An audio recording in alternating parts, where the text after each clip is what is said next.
toutes et à tous, ici Fred974 pour une nouvelle vidéo d'Airsoft. Et oui, enfin je sors une nouvelle vidéo d'Airsoft, ça faisait longtemps.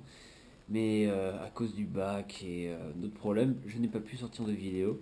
Ça m'a manqué YouTube, donc voilà, je fais cette vidéo avec plaisir. Doublement plaisir, parce que je viens de m'acquérir enfin un Tokyo Maori. Oui.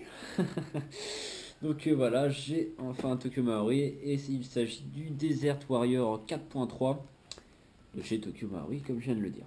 Donc on va commencer par la boîte. Donc la boîte, la voici, la voilà. Très sobre, hein, il n'y a pas trop de caractéristiques dessus. On va pas s'éterniser là-dessus.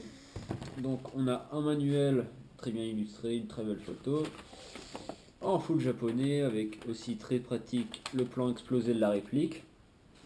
Voilà, ça peut être pratique pour peut-être des futurs upgrades ou pour l'entretien. Une fiche qui nous dit qu'il faut pas tirer sur ses copains, c'est méchant. Voilà, il faut pas tirer sur ses copains. Voilà, illustré avec des petits dessins japonais, c'est sympa. Après on a une sorte de carte fidélité, je ne sais pas ce que c'est en japonais, je ne comprends pas. Et 4 cibles, voilà, Tokyo Maori. C'est sympa, même si je ne vais pas l'utiliser. Ensuite, dans la boîte, que voici que voilà, nous avons ici une tige de débourrage, ici le chargeur, et ici la réplique. Et aussi, il donne, voilà, dans un petit sachet avec du japonais encore, un petit embout plastique pour la tigette du ressort dans le chargeur. Voilà, au cas où si ça casse, au moins j'en ai un de rechange. Ensuite donc on passe à la réplique. Hop, chargeur.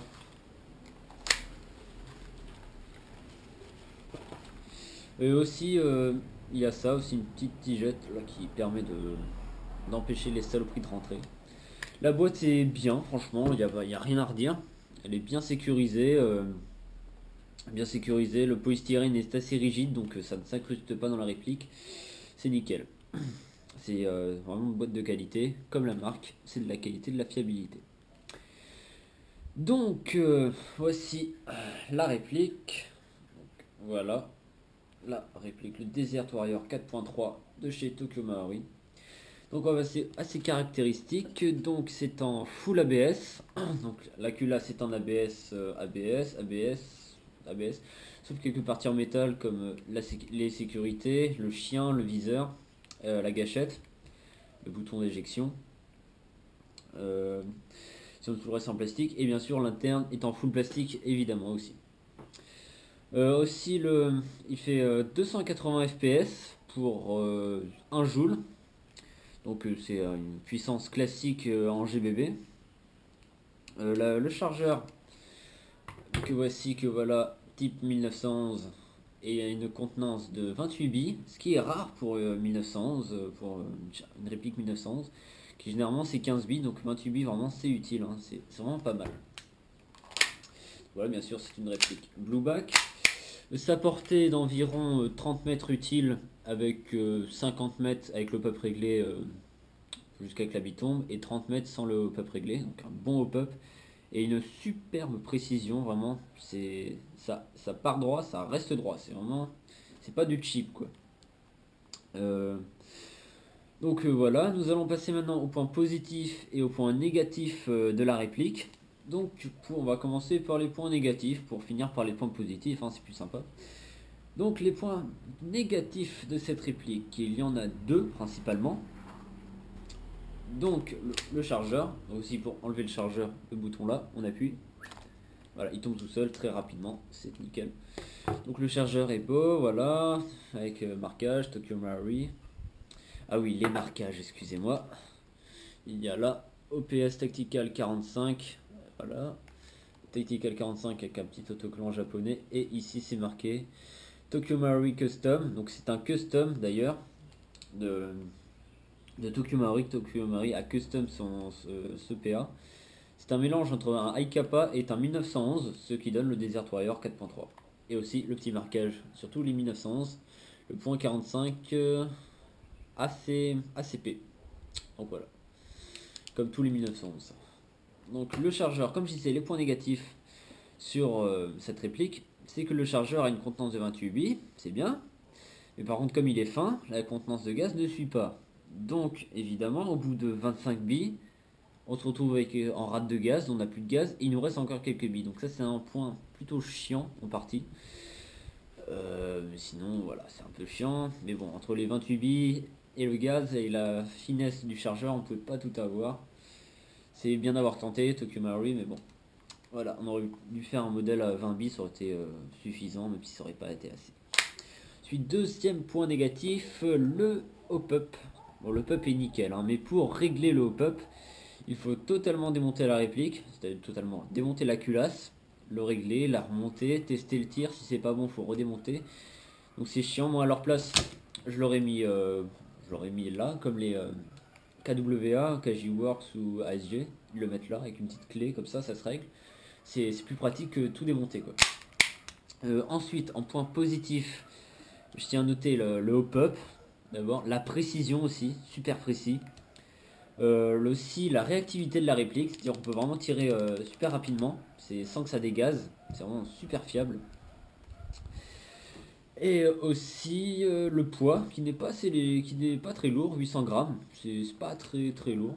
Et la prise en main qui est assez mastoc, donc comme ça on a l'impression qu'il est fin, mais en fait regardez, comme ça, je sais pas si vous vous rendez compte à la caméra, mais c'est quand même assez gros. Pour vous donner une idée, c'est aussi gros qu'un UMP45, je raconte n'importe quoi, un USP. Donc voilà, c'est vraiment mastoc, mais moi personnellement j'adore, vraiment, en plus là avec les petites OVL en air, ça donne un petit coussin d'air, c'est vraiment très agréable quand on le prend, c'est mastoc. Et vraiment quand on joue, on a du plaisir à jouer. Et aussi en point positif, le kick, qui est vraiment juste sublime. Donc maintenant on va passer au démontage de la réplique. Donc pour le démontage de ce Tokyo Marui, alors ce qu'il faut c'est, voilà, on met comme ça la culasse à moitié, on va dire. Hop, après on prend un petit truc pour appuyer.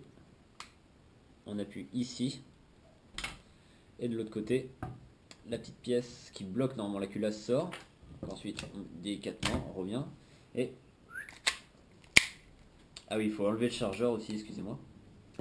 Et après, voilà, ça part. Donc, à l'intérieur, vous pouvez voir comme ça. Donc là, c'est l'interne pas très intéressant, donc le chien. Voilà. Une interne très fiable, vraiment, si vous voulez un PA de qualité et de fiabilité, investissez dans un Tokyo Marui. Donc voilà, petit ressort, tout ça. Le hop-up maintenant. Il se situe là.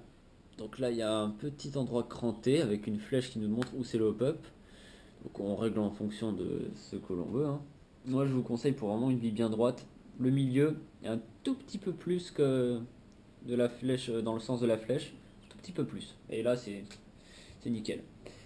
Donc ensuite, pour remonter la réplique, on met comme ceci, on regarde les rails là, on les adapte là, donc on aligne, voilà, là c'est bien mis. Ensuite sur ce petit morceau de métal on appuie, on fait glisser. Après on remet l'endroit de la culasse qu'on a mis tout à l'heure, c'est à dire voilà ici. On prend la pièce qu'on a démontée, on vise bien, voilà, attendez, hop, et hop, voilà, elle est remontée, la culasse ne repart plus en avant, c'est nickel, hop, ça bloque, c'est nickel. Donc maintenant on va passer à la séance de tir. Donc nous voilà pour la séance test de tir de cette réplique de Desert Warrior Tokyo Marui 4.3. Donc là nous sommes à une distance à peu près de 8 mètres, voilà, avec la cible en papier journal là-bas. Nous allons tirer avec du Walther et de la 0,20 g, sachant qu'il fait une température d'environ 20 degrés. Je vous laisse apprécier le spectacle.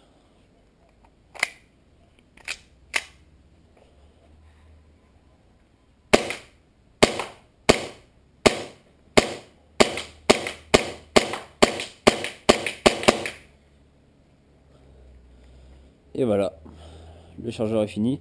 Quand c'est fini, ça se bloque en arrière.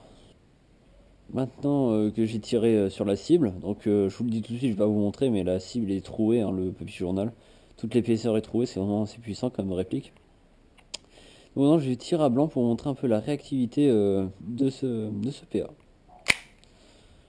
Il n'y a aucune bille dans le chargeur, hein, je tiens à préciser.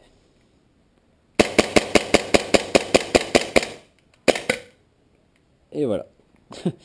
Donc voilà, ma review est terminée. Donc j'espère que ça vous a plu, que ça vous a plu.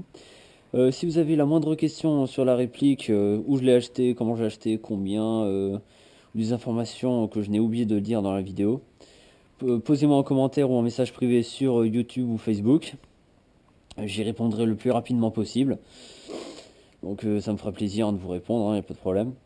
Donc voilà, en conclusion, je peux vous dire que c'est une très bonne réplique, malgré les FPS qui sont un peu bas. Super fiable, réactive, précise.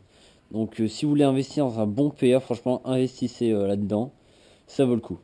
C'était Free974 pour la review du Desert Warrior 4.3 de chez Tokyo Marui. Merci d'avoir regardé la vidéo. Aimez-la, partagez-la, abonnez-vous à la chaîne et aimez mes pages Facebook. Donc j'ai Airsoft à la Réunion, la page Burning 6, ma team, et ma page personnelle Free974. Donc aimez-la, ça me fera super plaisir. Allez, on se retrouve pour de nouvelles vidéos.